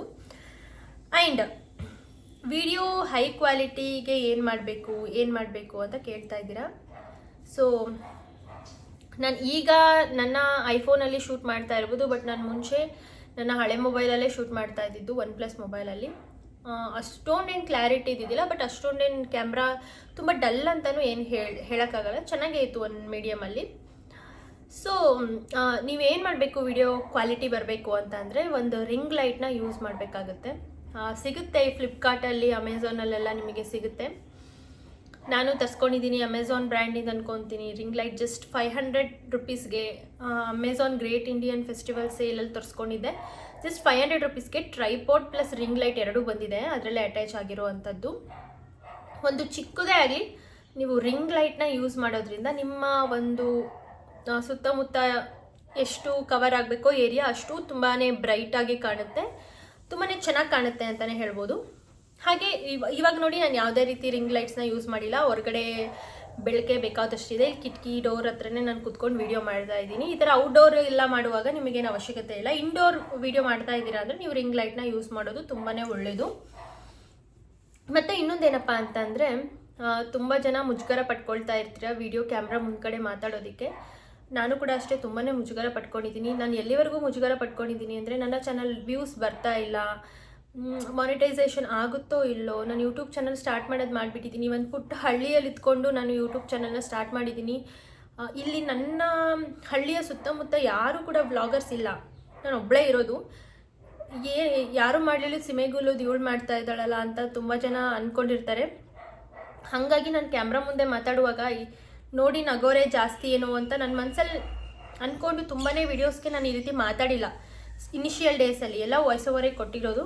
ಹಾಗಾಗಿ ಹೇಳ್ತಾ ಇದ್ದೀನಿ, ನೀವು ಸ್ಟಾರ್ಟ್ ಮಾಡಿದ್ದೀರಾ ಅಂತ ಅಂದಮೇಲೆ ಒಂದು ಗಟ್ಟಿ ನಿರ್ಧಾರ ಫಸ್ಟ್ ತೊಗೊಳ್ಳಿ. ಇಲ್ಲ ನಾನು ಅದು ಏನೇ ಆಗಲಿ, ನಾನು ಬಿದ್ರೂ ಸತ್ರೂ ಎದ್ರೂ ಯೂಟ್ಯೂಬಲ್ಲೇ ನಾನು ಸಾಧನೆ ಮಾಡೇ ಮಾಡ್ತೀನಿ, ನಾನು ತೊಗೊಂಡು ಹೋಗ್ತೀನಿ ನನ್ನ ಚಾನಲ್ನ ಅಂತ ನಿಮಗೆ ಮನಸ್ಸಲ್ಲಿ ಒಂದು ದೃಢವಾದ ನಿರ್ಧಾರ ಫಸ್ಟು ಇದ್ದರೆ ನೀವು ಯಾರಿಗೂ ಎದುರೋ ಅವಶ್ಯಕತೆ ಇಲ್ಲ. ನಿಮ್ಮ ಫ್ಯಾಮಿಲಿಯಲ್ಲಿ ನಿಮ್ಗೆ ಸಪೋರ್ಟಿವ್ ಆಗಿದ್ದೀರಾ, ನಿಮ್ಮ ಹಸ್ಬೆಂಡು ಅಥವಾ ನಿಮ್ಮ ಅಕ್ಕ ತಂಗಿ, ಅಣ್ಣ ತಮ್ಮ, ನಿಮ್ಮ ಅಪ್ಪ ಅಮ್ಮ, ಅತ್ತೆ ಮಾವ ಇವರೆಲ್ಲ ನಿಮ್ಗೆ ಸಪೋರ್ಟಿವ್ ಆಗಿದ್ದಾರಾ, ಅಷ್ಟೇ ಸಾಕು. ಹೊರಗಡೆ ಜನ ಏನು ಬಂದು ನಮಗೆ ಊಟಕ್ಕೆ ಹಾಕಲ್ಲ, ಡೈಲಿ ಅವರಿಂದ ನಾವು ಜೀವನ ಮಾಡಲ್ಲ. ಸೊ ಹಾಗಾಗಿ ನಿಮ್ಮ ಮೈಂಡ್ ಕ್ಲಿಯರಾಗಿ ಇಟ್ಕೊಳ್ಳಿ. ಸೊ ಕ್ಯಾಮ್ರಾ ಮುಂದೆ ಮಾತಾಡೋದನ್ನು ರೂಢಿ ಮಾಡ್ಕೊಳ್ಳಿ, ಚೆನ್ನಾಗಿ ಮಾತಾಡೋದನ್ನು ರೂಢಿ ಮಾಡ್ಕೊಳ್ಳಿ. ಇದರಿಂದಲೂ ಸಹ ನಿಮಗೆ ತುಂಬ ಜನ ಸಬ್ಸ್ಕ್ರೈಬರ್ಸು ಬರ್ತಾರೆ. ನೀವೊಂದು ಫೇಸ್ ಟು ಫೇಸ್ ಮಾತಾಡ್ತಿರಲ್ಲ, ನೀವೊಂದು ಮಾತಾಡುವಂಥ ಶೈಲಿ, ನೀವು ಅವ್ರಿಗೆ ಹೇಳುವಂತಹ ಸಜೆಷನ್ಸಿಂದ ತುಂಬ ಜನ ಸಬ್ಸ್ಕ್ರೈಬರ್ಸ್ ಬರ್ತಾರೆ. ಹಾಗಾಗಿ ಕ್ಯಾಮ್ರಾ ಮುಂದೆ ಮಾತಾಡೋದಕ್ಕೆ ಯಾರ್ಯಾರಿಗಿನ್ನೂ ಮುಜುಗರ ಅನ್ನಿಸ್ತಾ ಇದೆ ಕಾಮೆಂಟ್ ಸೆಕ್ಷನಲ್ಲಿ ತಿಳಿಸಿ. ಸೊ ಅದು ಮುಜುಗರ ಪಟ್ಕೋಬಿಡಿ ಅಂತ ಹೇಳ್ತಾ ಇದ್ದೀನಿ. ಆ್ಯಂಡ್ ಔಟ್ಡೋರ್ ವೀಡಿಯೋಸ್ನ ಜಾಸ್ತಿ ಮಾಡಿ, ಅಂದರೆ ಜಾಸ್ತಿ ಅಲ್ಲ. ಈಗ ನೀವು ಕೆಲವೊಂದು ಶಾಪಿಂಗಿಗೆ ಹೋಗಿರ್ತೀರ, ನನಗೂ ಅಷ್ಟೇ ಕ್ಯಾಮ್ರಾ ಎಲ್ಲ ತೆಗೆದು ಅಲ್ಲಿ ಜನರನ್ನೆಲ್ಲ ವೀಡಿಯೋ ಮಾಡೋಕ್ಕೆ ತುಂಬಾ ಒಂಥರ ಮುಜುಗರ ಅನಿಸುತ್ತೆ, ಅನ್ಈಸಿ ಫೀಲ್ ಆಗುತ್ತೆ. ಹೌದು, ಫಂಕ್ಷನಿಗೆ ಹೋಗ್ತೀವಿ, ಅಲ್ಲೆಲ್ಲ ತುಂಬ ಮುಜುಗರ ಅನಿಸುತ್ತೆ. ಅಂದ್ರೂ ಕೆಲವೊಂದು ಸ್ವಲ್ಪ ಕ್ಲಿಪ್ಪಿಂಗ್ಸ್ ಆದ್ರೂ ತಕ್ಕೊಂಡು ಬಂದು ನೀವು ಎಡಿಟ್ ಮಾಡಿಕೊಂಡ್ರೆ ಆ ಥರ ವೀಡಿಯೋಸ್ನ ಜನರು ತುಂಬಾ ಇಷ್ಟಪಡ್ತಾರೆ. ಔಟ್ಡೋರ್ ವೀಡಿಯೋಸ್ನ, ಜಾತ್ರೆ ಆಗಿರ್ಬೋದು, ನೀವು ಶಾಪಿಂಗಿಗೆ ಹೋಗಿರ್ತೀರ, ಅದೋ ಒಂದು ಹೋಟೆಲಿಗೆ ಹೋಗಿರ್ತೀರ, ಈ ರೀತಿ ಹೊರಗಡೆ ಹೋಗಿ ವೀಡಿಯೋಸ್ ಏನು ಮಾಡ್ತೀರಾ, ದೇವರಿಗೆ ಹೋಗ್ತಿರಲ್ಲ ಆ ವೀಡಿಯೋಸು, ದೇವಸ್ಥಾನಗಳಿಗೆ ಹೋಗಿರೋ ವೀಡಿಯೋಸ್ಗಳನ್ನ, ಔಟ್ಡೋರ್ ವೀಡಿಯೋಸ್ನ ಜಾಸ್ತಿ ಜನಗಳು ನೋಡೋದಕ್ಕೆ ಇಷ್ಟಪಡ್ತಾರೆ. ಆ್ಯಂಡ್ ಅದು ರೀಚ್ ತುಂಬ ಚೆನ್ನಾಗಾಗುತ್ತೆ. ಸೊ ನೀವು ಮುಜುಗರ ಪಟ್ಕೊಳ್ದೆ ಆ ರೀತಿ ವೀಡಿಯೋಸ್ನು ಮಾಡೋದಕ್ಕೆ ಟ್ರೈ ಮಾಡಿ ಅಂತ ನಾನು ಕೇಳ್ತಾ ಇದ್ದೀನಿ. ವಿಡಿಯೋ ಹೈ ಕ್ವಾಲಿಟಿ ಬರಬೇಕು ಅಂತ ಅಂದರೆ ನಾನು ಹೇಳಿದ್ನಲ್ಲ, ರಿಂಗ್ ಲೈಟ್ನ ಯೂಸ್ ಮಾಡಿ. ರಿಂಗ್ ಲೈಟ್ ನಿಮಗೆ ಸಿಗ್ತಾ ಇಲ್ಲ ಅಂತ ಅಂದ್ರೂ ಸಹ ಮೊಬೈಲ್ ಕ್ಯಾಮ್ರಾದಲ್ಲೇ ನಿಮಗೆ ಬ್ಯಾಕ್ ಕ್ಯಾಮ್ರಾದಲ್ಲಿ ವೀಡಿಯೋ ಮಾಡ್ತಾ ಇದ್ದರೆ ಫ್ಲ್ಯಾಶ್ ಲೈಟ್ ಅಂದರೆ ಫ್ಲ್ಯಾಶ್ ಲೈಟ್ ಆನ್ ಮಾಡ್ಕೊಂಡೇ ವಿಡಿಯೋ ಮಾಡಿ. ನಾನು ಕೂಡ ಇನಿಷಿಯಲ್ ಡೇಸಲ್ಲಿ ತುಂಬಾ ಅದನ್ನು ಟ್ರೈ ಮಾಡಿದ್ದೀನಿ. ಫ್ಲ್ಯಾಶ್ ಲೈಟ್ನ ಆನ್ ಮಾಡ್ಕೊಂಡು ಇಟ್ಕೊಂಡ್ರೆ ಅದೇ ಒಂದು ಬೆಳಕಾಗುತ್ತೆ. ತಗೊಳಕ್ಕೆ ನನ್ನ ಹತ್ರ ದುಡ್ಡಿಲ್ಲ ಅಂತ ಅನ್ನೋರಿಗೆ ಈ ಒಂದು ಟಿಪ್ಪು. ಫ್ಲ್ಯಾಶ್ ಲೈಟ್ನ ಆನ್ ಮಾಡಿಕೊಂಡು ನೀವು ವಿಡಿಯೋನ ಮಾಡೋದ್ರಿಂದ ಚೆನ್ನಾಗಿ ಒಳ್ಳೆ ಕ್ವಾಲಿಟಿ ಬರುತ್ತೆ ಅಂತಲೇ ಹೇಳ್ಬೋದು. ಇದು ಒಂದು ಟಿಪ್ಪು. ಆಮೇಲೆ ಯೂಟ್ಯೂಬಲ್ಲಿ ಹೈ ಕ್ವಾಲಿಟಿದು ಸೆಟ್ಟಿಂಗ್ ಎಲ್ಲಿದೆ ಅಂತ ತುಂಬ ಜನ ಕೇಳಿದ್ದೀರಾ. ಅದು ಎಲ್ಲಿದೆ ಅಂತ ಅಂದರೆ ಯೂಟ್ಯೂಬಲ್ಲಿ ಕೆಳಗಡೆ ಹೋದರೆ ನಿಮ್ಮ ಚಾನಲ್ ಸಿಗುತ್ತೆ. ಅದ್ರ ಮೇಲೆ ಕ್ಲಿಕ್ ಮಾಡಿದರೆ ಮೇಲ್ಗಡೆ ಸೆಟ್ಟಿಂಗ್ಸ್ ಅಂತ ಒಂದು ಸಿಂಬಲ್ ಇರುತ್ತೆ. ಆ ಸೆಟ್ಟಿಂಗ್ಸ್ ಮೇಲೆ ಕ್ಲಿಕ್ ಮಾಡಿದರೆ ಅಲ್ಲಿ ವಿಡಿಯೋ ಕ್ವಾಲಿಟಿ ಪರ್ಫಾರ್ಮೆನ್ಸ್ ಅಂತ ಒಂದು ಆಪ್ಷನ್ ಇರುತ್ತೆ. ಅದ್ರ ಮೇಲೆ ಹೋಗಿ ನೀವು ಅಪ್ಲೋಡ್ ಇನ್ ಹೈ ಕ್ವಾಲಿಟಿ ಅಂತ 3 ಬಟನ್ಸ್ ಇರುತ್ತೆ. ಸ್ಟ್ಯಾಂಡರ್ಡು, SD ಏನೇನೋ ಇರುತ್ತೆ. ಅಪ್ಲೋಡ್ ಇನ್ ಹೈ ಕ್ವಾಲಿಟಿ ಅನ್ನೋದಕ್ಕೆ ನೀವು ಟಿಕ್ ಮಾಡಿ ಅಷ್ಟೇ. ನೀವು ಯಾವ ಥರ ವಿಡಿಯೋ, ನೀವು ಎಂಥ ಮೊಬೈಲಲ್ಲಿ ವಿಡಿಯೋನ ಶೂಟ್ ಮಾಡಿದ್ರೂ ಸಹ ಯೂಟ್ಯೂಬಲ್ಲಿ ಅದು ಹೈ ಕ್ವಾಲಿಟಿಯಲ್ಲೇ ಅಪ್ಲೋಡ್ ಆಗುತ್ತೆ. ಸೊ ಹಾಗೆ ಆ ಒಂದು ಆಪ್ಷನ್ ನಾನು ಹೇಳಿದ್ದೀನಿ. ಗೊತ್ತಾಗಿಲ್ಲ ಅಂದರೆ ಕೇಳಿ, ಇನ್ನೊಂದು ಸಲ ನಾನು ಶಾರ್ಟ್ಸಲ್ಲಿ ಬೇಕಿದ್ದರೆ ಇನ್ನೊಂದು ಅದರದ್ದೇ ವಿಡಿಯೋ ಮಾಡಿ ಹಾಕ್ತೀನಿ. ಇನ್ನೂ ಒಂದು ಔಟ್ಡೋರ್ ವೀಡಿಯೋಸ್ ಆಯಿತು, ಕ್ಯಾಮ್ರಾ ಫ್ರಂಟ್ ಇನ್ಫಾರ್ಮೇಷನ್ ಕೊಡೋದು ಆಯಿತು, ಪೋಸ್ಟಿಂಗ್ ಟೈಮ್ ಮತ್ತು ಥಂಬ್ನೈಲ್ ನನಗೂ ಕೂಡ ಇವಾಗ್ಲೂ ಅಷ್ಟೊಂದು ಕ್ರಿಯೇಟಿವ್ ಆಗಿ ತುಂಬ ಚೆನ್ನಾಗಿ ತಮ್ನೈಲ್ ಬ್ಯಾನರ್ಸ್ನ ಮಾಡೋದಕ್ಕೆ ಈಗಲೂ ಸಹ ನನಗೆ ಬರಲ್ಲ. ನಾನು ಯೂಟ್ಯೂಬಲ್ಲಿ ನೋಡಿ ಅಷ್ಟು ಇಷ್ಟು ಕಲ್ತ್ಕೊಂಡಿದ್ದೀನಿ. ಈಗ ನಾನು ಶೂಟ್ ಮಾಡ್ತಾ ಇರೋದು ಐಫೋನ್ ಆಗಿರೋದ್ರಿಂದ ಇದರಲ್ಲಿ ತುಂಬಾ ಆ್ಯಪ್ಸ್ ಡೌನ್ಲೋಡ್ ಮಾಡೋಕ್ಕೆ ಬರಲ್ಲ. ಸೊ ನಾನು ತಮ್ನೈಲ್ನೂ ಕೂಡ ಇನ್ಶಾರ್ಟಲ್ಲೇ ಕ್ರಿಯೇಟ್ ಮಾಡ್ತೀನಿ, ವಿಡಿಯೋ ಎಡಿಟಿಂಗ್ ಕೂಡ ಇನ್ಶಾರ್ಟ್ ಆ್ಯಪಲ್ಲೇ ಮಾಡ್ತೀನಿ. ಸೊ ತಮ್ನೈಲ್ನ ನೀವು ಆದಷ್ಟು ಅಟ್ರಾಕ್ಟಿವ್ ಆಗಿ ಮಾಡಿ. ನಿಮ್ಮ ವ್ಲಾಗ್ ಒಳಗೆ ಏನಿರುತ್ತೋ ಗೊತ್ತಿಲ್ಲ, ಒಂದು ಬುಕ್ಕು ಅಥವಾ ಒಂದು ಕೆಲವೊಂದು ಏನಾದರೂ ಒಂದು ವಸ್ತು ನೋಡ್ತೀವಿ ಅಂದರೆ ಮೇಲ್ಗಡೆ ಕವರ್ನೇ ನಾವು ಫಸ್ಟ್ ನೋಡೋದು. ಅದೇ ಬುಕ್ಕು ಅಥವಾ ಒಂದು ಬುಕ್ಕೇ ಅಂದ್ಕೊಳ್ಳಿ, ಅದು ಮೇಲ್ಗಡೆ ಎಲ್ಲ ಪೇಪರ್ ಅಷ್ಟೊಂದು ಚೆನ್ನಾಗಿಲ್ಲ, ಗಲೀಜಾಗಿದೆ ಅಂದರೆ ಒಳಗಡೆ ನಾವು ಓದೋದಕ್ಕೆ ಹೋಗಲ್ಲ.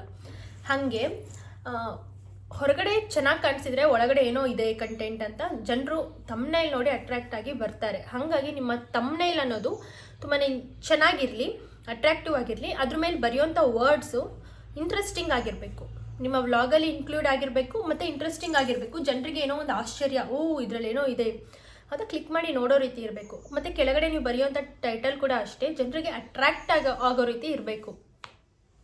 ನಿಮ್ಮ ಟೈಟಲ್ ಮತ್ತು ತಮ್ನೈಲ್ ನೋಡಿ ಜನರು ನಿಮ್ಮ ವೀಡಿಯೋಸ್ನ ನೋಡಬೇಕು ಅಂತ ಅನ್ನಿಸ್ಬೇಕು. ಆ ರೀತಿ ಒಂದು ತಮ್ನೈಲ್ ಹಾಗೆ ಟೈಟಲ್ನ ನೀವು ಕ್ರಿಯೇಟ್ ಮಾಡಿ. ಖಂಡಿತ ಇದರಿಂದ ವ್ಯೂಸ್ ಬರುತ್ತೆ, ಖಂಡಿತ ಬರುತ್ತೆ ಇದರಿಂದ. ಇದು ತುಂಬ ಸಲ ನನಗೆ ಪ್ರೂವ್ ಆಗಿದೆ. ಸೊ ತಮ್ನೈಲ್ನ ನೀಟಾಗಿ ಕ್ರಿಯೇಟ್ ಮಾಡಿ. ನೆಕ್ಸ್ಟ್ ತಮ್ನೈಲ್ ಆಯಿತು. ಪೋಸ್ಟಿಂಗ್ ಟೈಮ್ ಇದೂ ಕೂಡ ತುಂಬಾ ಮ್ಯಾಟರ್ ಆಗುತ್ತೆ. ಸುಮಾರು ಒಂದು ವರ್ಷದ ಮೇಲೇ ನಾನು ಇದನ್ನು ತಿಳ್ಕೊಂಡೇ ಇರಲಿಲ್ಲ. ಪೋಸ್ಟಿಂಗ್ ಟೈಮ್ ಅಂದರೆ ವಿಡಿಯೋನ ನೀವು ಎಡಿಟ್ ಮಾಡಿರ್ತೀರ ಸರಿ, ನನಗೂ ಕೂಡ ಆವಾಗ ಅಯ್ಯೋ ವಿಡಿಯೋ ಎಡಿಟ್ ಮಾಡಿದ ತಕ್ಷಣ ನಾನು ಅಪ್ಲೋಡ್ ಮಾಡಿಬಿಡ್ಬೇಕಪ್ಪ ಯೂಟ್ಯೂಬ್ಗೆ, ಅದು ಟೈಮಿಂಗ್ಸೇ ನೋಡ್ತಾ ಇದ್ದಿಲ್ಲ, ನಾನು ಹಂಗೆ ಅಪ್ಲೋಡ್ ಮಾಡಿಬಿಡ್ತಾ ಇದ್ದೆ. ಅದು ಮಾಡ್ತಾ ಇದ್ದಿದ್ದು ತುಂಬಾ ತಪ್ಪು. ಸೊ ನೀವು ವಿಡಿಯೋನ ಎಡಿಟ್ ಮಾಡಿ ನೀವು ನೈಟೇ ನೀವು ಅಪ್ಲೋಡ್ ಮಾಡಿ ಅನ್ಲಿಸ್ಟೆಡ್ ಮಾಡಿ ಇಟ್ಕೊಳ್ಳಿ. ಬಟ್ ಬೆಳಗ್ಗೆ 10:30, 11 ಗಂಟೆ, 11:30, 12 ಗಂಟೆ, 12:30 ಈ ಟೈಮಿಂಗ್ಸಲ್ಲಿ ಅಪ್ಲೋಡ್ ಮಾಡೋದಕ್ಕೆ ಟ್ರೈ ಮಾಡಿ. 10:30 12:30 ಒಳಗಡೆ ಮಾರ್ನಿಂಗ್ ಟೈಮಿಂಗ್ಸಲ್ಲಿ ಅಪ್ಲೋಡ್ ಮಾಡಿದರೆ ನಿಮ್ಮ ವಿಡಿಯೋ ರೆಕಮೆಂಡ್ ಆಗೋವಂಥ ಚಾನ್ಸಸ್ ತುಂಬ ಇರುತ್ತೆ. ತುಂಬ ಅನ್ನೋದೇನು ತುಂಬಾ ಇರುತ್ತೆ. ಆ್ಯಂಡ್ ನೀವು ಸಂಜೆ ಟೈಮು ಅಪ್ಲೋಡ್ ಮಾಡಿರೋ ವೀಡಿಯೋಸು ಮಧ್ಯಾಹ್ನ ಟೈಮ್ ಮಾಡಿರೋ ವೀಡಿಯೋಸ್ಗೆ ಕಂಪೇರ್ ಮಾಡಿದರೆ ಇದಕ್ಕೆ ವ್ಯೂಸ್ ಜಾಸ್ತಿನೇ ಬಂದಿರುತ್ತೆ. ನನಗೆ ಇದು ಪ್ರೂವ್ ಆಗಿದೆ, ಹಂಗಾಗಿ ನಿಮಗೂ ಹೇಳ್ತಾ ಇದ್ದೀನಿ. ಈ ಟಿಪ್ನ ಮರಿಬೇಡಿ. ಮಾರ್ನಿಂಗ್ 10:30 12:30 ಒಳಗಡೆ ವಿಡಿಯೋನ ಅಪ್ಲೋಡ್ ಮಾಡಿ. ಹಂಗೂ ನಿಮ್ಗೆ ಟೈಮ್ ಆಗಲಿಲ್ಲ ಮಧ್ಯಾಹ್ನ ಅಂದರೆ ನೀವು 1 ಗಂಟೆಯಿಂದ 2:30 ಒಳಗಡೆ ಅಪ್ಲೋಡ್ ಮಾಡೋದಕ್ಕೆ ಟ್ರೈ ಮಾಡಿ. ಲಾಂಗ್ ವೀಡಿಯೋಸ್ನ ದಯವಿಟ್ಟು ಸಂಜೆ ಟೈಮು ಅಪ್ಲೋಡ್ ಮಾಡೋಕ್ಕೆ ಹೋಗಬೇಡಿ. ಸಂಡೇ ಇದು ನನಗೆ ತುಂಬಾ ಪ್ರೂವ್ ಆಗಿದೆ. ಯಾಕಂದರೆ ಇದು ಆಫೀಸ್ಗೆ ಹೋಗೋರು ಜಾಬರ್ಸ್ ಎಲ್ಲರೂ ವೀಕ್ ಡೇಸಲ್ಲಿ ಫ್ರೀನೇ ಇರಲ್ಲ. ಸಂಡೇ ಮನೇಲಿ ಆರಾಮಾಗಿ ಟೈಮ್ ಸ್ಪೆಂಡ್ ಮಾಡ್ತಾ ಇರ್ತಾರೆ. ಸಂಡೇ ಅಪ್ಲೋಡ್ ಮಾಡಿರೋ ವೀಡಿಯೋಸ್ಗೆ ತುಂಬಾ ಚೆನ್ನಾಗಿ ರೀಚ್ ಸಿಗುತ್ತೆ. ಹಾಗಾಗಿ ಸಂಡೇ ನಾನು ಯಾವುದಾದ್ರೂ ಒಂದು ವೀಡಿಯೋ ಅಪ್ಲೋಡ್ ಮಾಡೋಕ್ಕೆ ಖಂಡಿತ ಟ್ರೈ ಮಾಡ್ತೀನಿ. ಯಾವಾಗಲೂ ಅಷ್ಟೇ ಸಂಡೇ ಫೆಸ್ಟಿವಲ್ ಡೇಸ್ಗೆ ಗೌರ್ಮೆಂಟ್ ಹಾಲಿಡೇಸ್ ಎಲ್ಲ ಕೊಟ್ಟಿರ್ತಾರಲ್ಲ, ಆ ಟೈಮಲ್ಲಿ ನೀವು ವೀಡಿಯೋಸ್ನ ಜಾಸ್ತಿ ಅಪ್ಲೋಡ್ ಮಾಡೋದಕ್ಕೆ ಟ್ರೈ ಮಾಡಿ. ಆ ಟೈಮಲ್ಲೂ ವ್ಯೂಸ್ ಆ್ಯಂಡ್ ಸಬ್ಸ್ಕ್ರೈಬರ್ಸ್ ಬರೋದಕ್ಕೆ ತುಂಬಾ ಚಾನ್ಸಸ್ ಇರುತ್ತೆ. ಇದು ಅಂತ ಆಯಿತಾ. ಪೋಸ್ಟಿಂಗ್ ಟೈಮ್ ಹೇಳಿದೆ. ಪ್ಲೇ ಲಿಸ್ಟು ಮತ್ತು ಎಂಡ್ ಸ್ಕ್ರೀನ್ ಮತ್ತು ಐ ಕಾರ್ಡ್ಸ್. ಸೊ ನೀವು ಅಪ್ಲೋಡ್ ಮಾಡುವಾಗಲೇ ಪ್ಲೇ ಲಿಸ್ಟ್ನ ಕ್ರಿಯೇಟ್ ಮಾಡ್ಕೊಳ್ಳಿ. ಆ್ಯಂಡ್ ಎಂಡ್ ಸ್ಕ್ರೀನ್ ಇರ್ತಾವಲ್ಲ, ನಿಮಗೆ ವಿಡಿಯೋಗೆ ಪ್ರತಿಯೊಬ್ಬರೂ ಸಹ ಎಂಡ್ ಸ್ಕ್ರೀನ್ನ ಕೊಡಿ. ಅಂದರೆ 2 ವೀಡಿಯೋಸ್ ಈ ರೀತಿ ತೋರಿಸುತ್ತೆ. ಅದು ನಿಮ್ಮದೇ ಆಗಿದ್ದರೆ ತುಂಬಾ ಒಳ್ಳೆಯದು. ಇಲ್ಲಾಂದರೆ ಬೇರೆ ವೀಡಿಯೋಸ್ ಹಾಕ್ಬಿಡುತ್ತಾರೆ ಯೂಟ್ಯೂಬ್ ಅವರು. ಎಂಡ್ ಸ್ಕ್ರೀನ್ನ ನೀವು YT ಸ್ಟುಡಿಯೋ ಆ್ಯಪು ಅಥವಾ studio.youtube.com ಅಂತ ಕ್ರೋಮಲ್ಲಿ ಹೋಗಿ ಅದರಲ್ಲಿ ಎಡಿಟ್ ಮಾಡ್ತೀರಲ್ಲ, ಅದು ನಿಮಗೆಲ್ಲ ಗೊತ್ತಿದ್ದೇ ಇರುತ್ತೆ. ಎಂಡ್ ಸ್ಕ್ರೀನ್ನ ಕೊಡಿ. ಆ್ಯಂಡ್ ಐ ಕಾರ್ಡ್ಸ್ನೂ ಕೂಡ ಒಂದು 2-3 ಕೊಟ್ಕೊಂಡ್ರೆ ವ್ಯೂಸ್ ಅದರಿಂದನೂ ಸಹ ಜಾಸ್ತಿ ಆಗುತ್ತೆ. ಅದಾಯಿತಾ. ಇನ್ನು ಡಿಸ್ಕ್ರಿಪ್ಷನ್ನ ನೀವು ಏನು ಬರೀತೀರಾ, ತಮ್ನೇಲ್ ಏನು ಬರೀತೀರಾ, ಹಾಗೆ ಟೈಟಲ್ ಏನು ಬರ್ತಿರ್ತೀರಾ ಅದನ್ನೇ ನೀವು ಡಿಸ್ಕ್ರಿಪ್ಷನ್ಗೂ ಕೂಡ ಕಾಪಿ ಪೇಸ್ಟ್ ಮಾಡ್ಕೊಳ್ಳಿ. ಆ್ಯಂಡ್ ಕೆಳಗಡೆ ಒಂದು ಹ್ಯಾಶ್ಟ್ಯಾಗ್ ಹಾಕಿ ಸಬ್ಸ್ಕ್ರೈಬ್ ಅಂತ ಕೊಡಿ. ಇನ್ನೊಂದು ಹ್ಯಾಶ್ಟ್ಯಾಗ್ ಹಾಕಿ ನಿಮ್ಮ ಚಾನಲ್ನ ನೇಮ್ನ ಅಲ್ಲಿ ಬರೀರಿ. ಹಂಗೆ ಮಾಡಿದ್ರೂ ಸಹ ನಿಮಗೆ ವ್ಯೂಸು ಜಾಸ್ತಿ ಬರೋಂತಹ ಚಾನ್ಸಸ್ ಇರುತ್ತೆ. ಅಂದರೆ ಯೂಟ್ಯೂಬ್ ಅವರು ರೆಕಮೆಂಡ್ ಮಾಡುವಂಥ ಚಾನ್ಸಸ್ಸು ತುಂಬಾ ಇರುತ್ತೆ. ನೆಕ್ಸ್ಟ್ ಟ್ಯಾಗ್ಸ್ ಕೂಡ ಒಳ್ಳೆ ಪರ್ಫಾರ್ಮೇ ಮಾಡ್ತವೆ. ಈಗ ಏನಾದರೂ ಸರ್ಚ್ ಮಾಡ್ತಾ ಇರ್ತಾರೆ ಯೂಟ್ಯೂಬಲ್ಲಿ ತುಂಬ ಜನ. ಸೊ ಟ್ಯಾಗ್ಸ್ನ ನೀವು ಕೊಡೋದ್ರಿಂದ ನೀವು ಸರ್ಚ್ ಮಾಡಿದಾಗ ನಿಮ್ಮ ಒಂದು ವಿಡಿಯೋ ಕೂಡ ಅಲ್ಲಿ ಬರುತ್ತೆ. ಅದರಿಂದನೂ ಸಹ ನಿಮಗೆ ವ್ಯೂಸ್ ತುಂಬ ಅಂದರೆ ತುಂಬಾ ಬರುತ್ತೆ ಫ್ರೆಂಡ್ಸ್. ನೀವೇನೋ ಒಂದು ಡೈಲಿ ವ್ಲಾಗ್ಸ್ ಮಾಡಿದ್ರೂ ಸಹ ಅದರಲ್ಲಿ ಕುಕ್ಕಿಂಗಿಂದ ಏನಾದರೂ ರೆಸಿಪೀಸ್ ಇದ್ದರೆ ಅದರದ್ದು, ಆ್ಯಂಡ್ ಹೊರಗಡೆ ಹೋಗಿದ್ರೆ ಎಲ್ಲೋಗಿದ್ದೀರಾ ಏನೋ ಅದರದ್ದೆಲ್ಲ ಟ್ಯಾಗ್ಸ್ ಕೊಟ್ಟರೆ ತುಂಬ ಹೆಲ್ಪ್ ಆಗುತ್ತೆ. ಆ್ಯಂಡ್ ರೆಕಮೆಂಡ್ ಆಗೋ ಚಾನ್ಸಸ್ ಕೂಡ ಜಾಸ್ತಿ ಇರುತ್ತೆ. ಜನರು ಸರ್ಚ್ ಮಾಡಿದಾಗ ನಿಮ್ಮ ಒಂದು ವಿಡಿಯೋನು ಕೂಡ ಅಲ್ಲಿ ಬರುತ್ತೆ. ಆ್ಯಂಡ್ ನೆಕ್ಸ್ಟ್ ಇದಿಷ್ಟು ಮಾಡಿದರೆ ವ್ಯೂಸ್ ಬರುತ್ತೆ, ಖಂಡಿತ ಬರುತ್ತೆ. ನೀವು ಒಂದು ಟೈಮ್ ಟ್ರೈ ಮಾಡಿ ನೋಡಿ. ಆ್ಯಂಡ್ ನೀವು ವಿಡಿಯೋನ ಎಡಿಟಿಂಗ್ ಮಾಡುವಾಗ ಜನರಿಗೆ ಬೋರ್ ಆಗೋ ರೀತಿ ಎಡಿಟಿಂಗ್ ಮಾಡಬೇಡಿ. ಅಂದರೆ ಶಾರ್ಟ್ ಆ್ಯಂಡ್ ಸ್ವೀಟಾಗಿದ್ದರೆ ತುಂಬ ಜನ ಇಷ್ಟಪಡ್ತಾರೆ. ಒಂದೇ ವಿಷಯನೇ ತುಂಬಾ ಕೊರಿತಾ ಇದ್ದೀರಾ ಅಂತಂದರೆ ಇಷ್ಟಪಡಲ್ಲ. ಇನಿಷಿಯಲ್ ಡೇಸಲ್ಲಿ ನೀವು 20 to 25 ಮಿನಿಟ್ಸ್ ವಿಡಿಯೋ ಮಾಡ್ತೀರಾ ಅಂತ ಅಂದರೆ ಅದರಲ್ಲಿ ತುಂಬಾ ಒಂದೇ ವಿಷಯನೇ ಇದು ಮಾಡಬೇಡಿ. ಬೇರೆ ಬೇರೆ ಬೇರೆ ಬೇರೆ ಕಂಟೆಂಟ್, ಅಂದರೆ ನೀವು ಬೆಳಗ್ಗೆ ಎದ್ದು ಏನು ಮಾಡ್ತೀರಾ, ರಂಗೋಲಿ ಹಾಕ್ತೀರಾ, ಪೂಜೆ ಮಾಡ್ತೀರಾ ಅನ್ನೋದು ಒಂದು ಕ್ಲಿಪ್ಪಿಂಗ್ ಆದರೆ, ಬ್ರೇಕ್ಫಾಸ್ಟಿಗೆ ಏನು ಪ್ರಿಪೇರ್ ಮಾಡ್ತೀರಾ ಅಂತ ಅದೊಂದು ಕ್ಲಿಪ್ಪಿಂಗು, ಮಕ್ಕಳು ಲಂಚ್ ಬಾಕ್ಸ್ ಪ್ರಿಪೇರ್ ಮಾಡಿ ಅವ್ರನ್ನ ಕಳಿಸೋದು, ಈ ರೀತಿ ಪೂಜೆ ಮಾಡುವಾಗ ಪೂಜೆಗೆ ನಿಮಗೆ ಗೊತ್ತಿರುತ್ತೆ, ಕೆಲವು ಸುಮಾರು ಟಿಪ್ಸ್ಗಳು ಗೊತ್ತಿರುತ್ತೆ, ಒಂದೊಂದು ಕಡೆ ಒಂದೊಂದು ಥರ ಆಚಾರ ವಿಚಾರಗಳಿರ್ತವೆ, ಅದು ಈ ರೀತಿ. ಆ್ಯಂಡ್ ಅದ್ರ ಮಧ್ಯದಲ್ಲೇ ನಿಮ್ಮದು ಏನಾದರೂ ಒಂದು ಹೊಸ ಸ್ಯಾರಿ ಡ್ರೆಸ್ ಏನಾದರೂ ತೊಗೊಂಡಿರ್ತೀರ, ಅದ್ರ ಮಧ್ಯದಲ್ಲೇ ಅದನ್ನು ತೋರಿಸಿ ಆ್ಯಂಡ್ ಒಂದು ಬ್ಯೂಟಿ ಟಿಪ್ಸ್ನ ಹೇಳಿ, ಈ ರೀತಿ ಮಾಡಿ 20 to 25 ಮಿನಿಟ್ಸ್ ವೀಡಿಯೋ ಮಾಡಿದರೆ ಜನರಿಗೆ ಬೋರ್ ಆಗಲ್ಲ. ಮತ್ತೆ ಅವರು ನಿಮ್ಮ ವೀಡಿಯೋಸ್ನ ನೋಡೋದಕ್ಕೆ ಇಷ್ಟಪಡ್ತಾರೆ. ವಿಡಿಯೋನ ಈ ರೀತಿಯಾಗಿ ಇಟ್ಕೊಳ್ಳಿ. ಎಡಿಟ್ ಮಾಡುವಾಗ ನಿಮ್ಮ ವೀಡಿಯೋನ ತುಂಬ ಚೆನ್ನಾಗಿ ಎಡಿಟ್ ಮಾಡ್ಕೊಳ್ಳಿ. ದಯವಿಟ್ಟು ನಾನು ಲಾಸ್ಟ್ ಟೈಮು ಹೇಳಿದೆ ನಿಮಗೆ, ಶೂಟ್ ಮಾಡುವಾಗ ಯೂಟ್ಯೂಬ್ ಸೈಜ್ ಏನಿರುತ್ತೆ ಅದೇ ಸೈಜಿಗೆ ಶೂಟ್ ಮಾಡಿಕೊಂಡು ಅದೇ ಸೈಜಿಗೆ ಎಡಿಟ್ ಮಾಡಿಕೊಂಡು ಅಪ್ಲೋಡ್ ಮಾಡಿ. ಹೆಂಗೆ ಬೇಕೋ ಹಂಗೆ ವೀಡಿಯೋಸ್ನ ಶೂಟ್ ಮಾಡಿ ಬಿಟ್ಟರೆ ಖಂಡಿತ ವ್ಯೂಸ್ ಬರಲ್ಲ. ಯೂಟ್ಯೂಬ್ ಅವರು ರೆಕಮೆಂಡ್ ಮಾಡೋದು ಇಲ್ಲ ನಿಮ್ಮ ಚಾನಲ್ನ, ದಯವಿಟ್ಟು. ಆಮೇಲೆ ಇನ್ನೊಂದು ಮೋಸ್ಟ್ ಇಂಪಾರ್ಟೆಂಟ್ ಥಿಂಗ್ ಏನಪ್ಪ ಅಂತಂದರೆ, ಕಾಪಿರೈಟ್ ಸ್ಟ್ರೈಕ್ ನಿಮ್ಮ ಯೂಟ್ಯೂಬ್ ಚಾನಲಲ್ಲಿ ಬರದೇ ಇರೋ ರೀತಿ ನೋಡ್ಕೊಳ್ಳಿ. ಈಗ ಒಂದು ಸಲ ಏನಾದರೂ ಕಾಪಿರೈಟ್ ಸ್ಟ್ರೈಕ್ ಬಂತು ಅಂತ ಅಂದರೆ ಅದರಿಂದ ನಿಮ್ಮ ನೆಕ್ಸ್ಟ್ ವೀಡಿಯೋಸ್ ನೀವು ಅದನ್ನು ರಿಮೂವ್ ಮಾಡ್ತೀರಾ, ಓಕೆ ರಿಮೂವ್ ಮಾಡ್ಬೋದು. ಬಟ್ ಆ ರೀತಿ ಒಂದು ಸಲ ಬಂತು ಅಂದರೆ ನೆಕ್ಸ್ಟ್ ನೀವು ಅಪ್ಲೋಡ್ ಮಾಡ್ತಿರಲ್ಲ, ಒಂದು 4-5-6 ವೀಡಿಯೋಸ್ಗೆ ವ್ಯೂಸೇ ಬರಲ್ಲ, ರೆಕಮೆಂಡೇ ಆಗಲ್ಲ. ಸೊ ಹಾಗಾಗಿ ಆದಷ್ಟು ನೀವು ಕಾಪಿರೈಟ್ ಸ್ಟ್ರೈಕ್ ಬರದೇ ಇರೋ ರೀತಿಯೇ ವೀಡಿಯೋನ ಮಾಡೋದಕ್ಕೆ ಟ್ರೈ ಮಾಡಿ. ಬ್ಯಾಕ್ಗ್ರೌಂಡ್ ಮ್ಯೂಸಿಕ್ಸು ಅಷ್ಟೇ ಕಾಪಿರೈಟ್ ಇಲ್ಲದೇ ಇರೋನೇ ಕೊಟ್ಕೊಳ್ಳಿ. ಯಾವ್ದು ಬೇಕೋ ಅದೇ ಕೊಟ್ಟು ಕಾಪಿರೈಟ್ ಬಂದು ಆಮೇಲೆ ನೀವು ರಿಮೂವ್ ಮಾಡ್ತೀರಾ, ರಿಮೂವ್ ಮಾಡಿದ್ರು ನೆಕ್ಸ್ಟ್ ವೀಡಿಯೋಸ್ಗಳು ನಿಮಗೆ ಖಂಡಿತ ರೆಕಮೆಂಡ್ ಆಗಲ್ಲ. 100 ಒಳಗೆ ವ್ಯೂಸ್ ಬರೋವಂಥ ಚಾನ್ಸಸ್ ತುಂಬಾ ಇರುತ್ತೆ. ದಯವಿಟ್ಟು ಕಾಪಿರೈಟ್ ಸ್ಟ್ರೈಕ್ ಮೇಲ್ಗಡೆ ನೀವು ಕಾನ್ಸಂಟ್ರೇಟ್ ಮಾಡಲೇಬೇಕು. ಇದು ಒಂದು ಟಿಪ್ ಆಯಿತಾ. ಇನ್ನು ಸಬ್ಸ್ಕ್ರೈಬರ್ಸ್ ಬರ್ತಾ ಇಲ್ಲ ಮೇಡಮ್, ನನಗೆ ಸಬ್ಸ್ಕ್ರೈಬರ್ಸ್ ಬರೋದಕ್ಕೆ ಟಿಪ್ ಹೇಳಿ ಅಂತ. ಈಗ ಶಾರ್ಟ್ ವೀಡಿಯೋಸ್ ಅಂತ ಹೇಳಿದೆ, ಓಕೆ ಶಾರ್ಟ್ ವೀಡಿಯೋಸ್ನ ನೀವು ಇನ್ಸ್ಟಾಗ್ರಾಮಲ್ಲಿ ಅಪ್ಲೋಡ್ ಮಾಡ್ತೀರಾ, ಯೂಟ್ಯೂಬಲ್ಲಿ ಅಪ್ಲೋಡ್ ಮಾಡುವಾಗ ನೀವು ಅದಕ್ಕೆ ಸಾಂಗ್ ಸೆಟ್ ಮಾಡಿ. ಅಂದರೆ ಪುನೀತ್ ರಾಜ್ಕುಮಾರ್ ಸರ್ ಅವರ ಸಾಂಗ್ಸ್ ಆಗಿರ್ಬೋದು, ನೀವು ದರ್ಶನ್ ಸರ್ ಫ್ಯಾನ್ ಆಗಿದ್ರೆ ಅವ್ರದ್ದು, ಕಿಚ್ಚ ಸುದೀಪ್ ಅವ್ರ ಫ್ಯಾನ್ ಆಗಿದ್ರೆ ಅವ್ರದ್ದು, ಈ ರೀತಿ ಹೀರೋಸಿಂದು ಯಾವ ಒಂದು ಟ್ರೆಂಡಿಂಗ್ ಸಾಂಗ್ಸ್ ಇರ್ತಾವಲ್ಲ ಆ ಸಾಂಗ್ನ ಸೆಟ್ ಮಾಡಿ ಶಾರ್ಟ್ ವೀಡಿಯೋಸ್ಗೆ ನೀವು ಅಪ್ಲೋಡ್ ಮಾಡಿ. ಆಗ ನಿಮಗೆ ರೀಚ್ ತುಂಬಾ ಸಿಗುತ್ತೆ. ವಾಯ್ಸ್ ಓವರ್ ಕೊಟ್ಟೆ ಶಾರ್ಟ್ಸ್ ಅಪ್ಲೋಡ್ ಮಾಡಿದರೆ ರೀಚ್ ಸಿಗೋದು ಕಡಿಮೆ ಇನಿಷಿಯಲ್ ಡೇಸಲ್ಲಿ. ಹಾಗಾಗಿ ಯೂಟ್ಯೂಬಲ್ಲಿ ಸಾಂಗ್ ಸೆಟ್ ಮಾಡಿ ನೀವು ಶಾರ್ಟ್ಸಿಗೆ ಬಿಟ್ಟರೆ ಅದು ಕಾಪಿರೈಟ್ ಬರಲ್ಲ. ಶಾರ್ಟ್ಸಲ್ಲಿ ಸಾಂಗ್ ಎಲ್ಲ ಹಾಕ್ಬೋದು, ಕಾಪಿರೈಟ್ ಏನಾಗಲ್ಲ. ನೀವು ರಂಗೋಲಿ ಅಥವಾ ಕುಕ್ಕಿಂಗ್ ಏನಾದರೂ ಮಾಡ್ತಿದ್ರೆ ಅದಕ್ಕೆ ಚೆನ್ನಾಗಿ ಆ ಸಾಂಗ್ ಕೇಳ್ತಾನೆ ಜನರಿಗೆ ಇಂಟ್ರೆಸ್ಟ್ ಬರುತ್ತೆ. ಹಾಗಾಗಿ ಸಬ್ಸ್ಕ್ರೈಬರ್ಸ್ ತುಂಬ ಅಂದರೆ ತುಂಬ ಜನ ಬರ್ತಾರೆ ಫ್ರೆಂಡ್ಸ್. ನಿಜವಾಗ್ಲೂ ನನಗೂ ಸಹ ತುಂಬ ಜನ ಬಂದಿದ್ದಾರೆ ಆ ರೀತಿ ಶಾರ್ಟ್ ವೀಡಿಯೋಸಿಂದ. ಹಾಗಾಗಿ ಆ ಶಾರ್ಟ್ ವೀಡಿಯೋಸ್ನ ಈ ರೀತಿ ನೀವು ಮಾಡಿ ಹಾಕೋದ್ರಿಂದ ಸಬ್ಸ್ಕ್ರೈಬರ್ಸು ಬರೋ ಚಾನ್ಸಸ್ ತುಂಬ ಬರುತ್ತೆ ಅನ್ನೋದೇ. ನೀವು ಬೇಕಿದ್ರೆ ಟ್ರೈ ಮಾಡಿ ನೋಡಿ, ಇವತ್ತೇ ಒಂದು ವೀಡಿಯೋ ಹಾಕಿ ನೋಡಿ, ಈ ರೀತಿ ಸಾಂಗ್ ಸೆಟ್ ಮಾಡಿ ಶಾರ್ಟಲ್ಲಿ. ಖಂಡಿತ ನಿಮಗೆ ಒಂದು 4-5 ಜನ ಸಬ್ಸ್ಕ್ರೈಬರ್ಸ್ ಬಂದೇ ಬರ್ತಾರೆ. ಮತ್ತು ನೀವು ಕಾಮೆಂಟ್ ಸೆಕ್ಷನಲ್ಲಿ ಬಂದು ನನಗೆ ಹೇಳ್ತೀರಾ, ಹೌದು ಅಕ್ಕ ಹೆಲ್ಪ್ ಆಯಿತು ಅಂತ. ಸೊ ಇಷ್ಟು ನಾನು ಬರ್ಕೊಂಡು ಇಟ್ಕೊಂಡಿದ್ದೆ ಯಾವ ರೀತಿ ಏನು ಎತ್ತ ಅಂತ. ಎಲ್ಲ ಹೇಳಿದ್ದೀನಿ.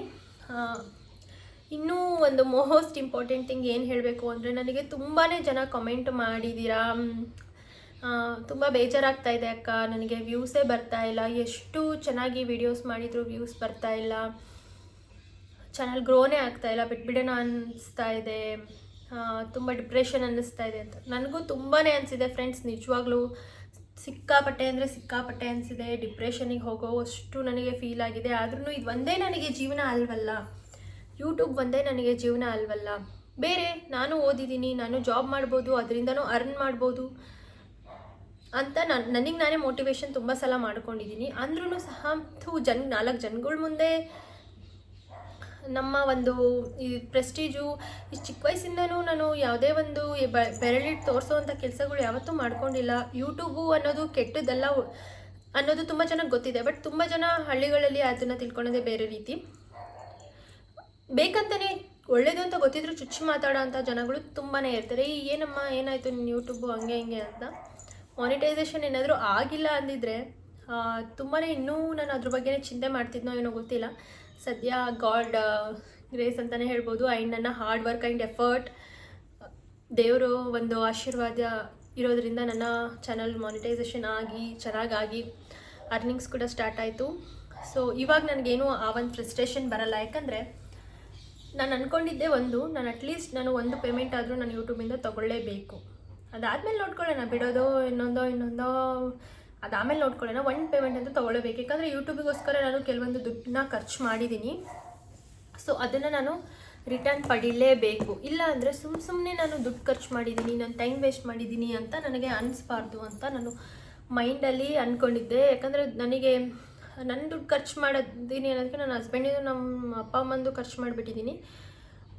ಯಾಕಂದರೆ ನಂದು ಅಂತ ಏನು ಇನ್ನೂ ಅರ್ನಿಂಗ್ ಸ್ಟಾರ್ಟ್ ಆಗಿಲ್ಲ. ಹಂಗಾಗಿ ತುಂಬ ಯೂಟ್ಯೂಬಿಗೆ ದುಡ್ಡು ಹಾಕಿದ್ದೀನಿ ಖಂಡಿತ. ಅದು ಏನಕ್ಕೆ ಹಾಕಿದ್ದೀನಿ ಅಂತ ಅಂದರೆ ಟ್ರೈಪೋಡ್ ತೊಗೊಳಕ್ಕೆ, ಟ್ರೈಪೋಡ್ಗಳನ್ನ ಒಂದು 2-3 ಟ್ರೈಪೋಡ್ಗಳು ತಗೊಳ್ಳೋದಕ್ಕೆ ನಾನು ದುಡ್ಡು ಹಾಕಿದ್ದೀನಿ. ಆ್ಯಂಡ್ ಕಿಚನ್ ಟೂರ್ ಮಾಡೋಣ ಅಂತೇಳಿ ಅದಕ್ಕೆ ಒಂದು ಸ್ವಲ್ಪ ಡೆಕೋರೇಟಿವ್ ಐಟಮ್ಸಿಗೆ ಅಂತ ದುಡ್ಡು ಹಾಕ್ತೆ. ಅದು ನನ್ನ ಹತ್ರನೇ ಇರುತ್ತೆ, ಅದೇನು ವೇಸ್ಟ್ ಆಗಿಲ್ಲ. ಬಟ್ ಆದರೂ ದುಡ್ಡು ಖರ್ಚು ಮಾಡಿದ್ನಲ್ಲ ಅಂತ ನನಗೆ ಮನಸ್ಸಲ್ಲಿ ಫೀಲ್ ಆಗ್ತಾಯಿತ್ತು. ಆ್ಯಂಡ್ ನಮ್ಮದು ಹಳ್ಳಿ ಆಗಿರೋದ್ರಿಂದ ವಿಡಿಯೋ ಅಪ್ಲೋಡೇ ಆಗಲ್ಲ ಫ್ರೆಂಡ್ಸ್. ಅಷ್ಟು ನೆಟ್ವರ್ಕ್ ಸ್ಲೋ ಅಂದರೆ ಸ್ಲೋ. ಇನಿಷಿಯಲ್ ಡೇಸಲ್ಲಿ ನನ್ನ ಚಾನಲ್ ಮಾನಿಟೈಸೇಷನ್ ಆಗೋವರೆಗೂ ಪಾಪ ನನ್ನ ಹಸ್ಬೆಂಡಿಗೆ ನಾನು ಅಪ್ಲೋಡ್ ಇಟ್ಬಿಟ್ಟು ಒಂದು ಗುಡ್ಡ ಇದೆ, ಮಲ್ಲಪ್ಪನ ಗುಡ್ಡ ಅಂತ ನಮ್ಮೂರ ಹತ್ರ. ಅದ್ರ ಮೇಲ್ಗಡೆ ಟವರ್ ಇದೆ, ಅಲ್ಲಿ ಹೋದರೆ ಅಪ್ಲೋಡ್ ಆಗುತ್ತೆ ಅಂತ ಪಾಪ ನನ್ನ ಹಸ್ಬೆಂಡ್ ಎಷ್ಟೋ ಸಲ ನನ್ನ ಮೊಬೈಲ್ ತೊಗೊಂಡೋಗಿ ಅಲ್ಲೋಗಿ ಅಪ್ಲೋಡ್ ಮಾಡಿಕೊಂಡು ತಂದುಕೊಟ್ಟಿದ್ದಾರೆ.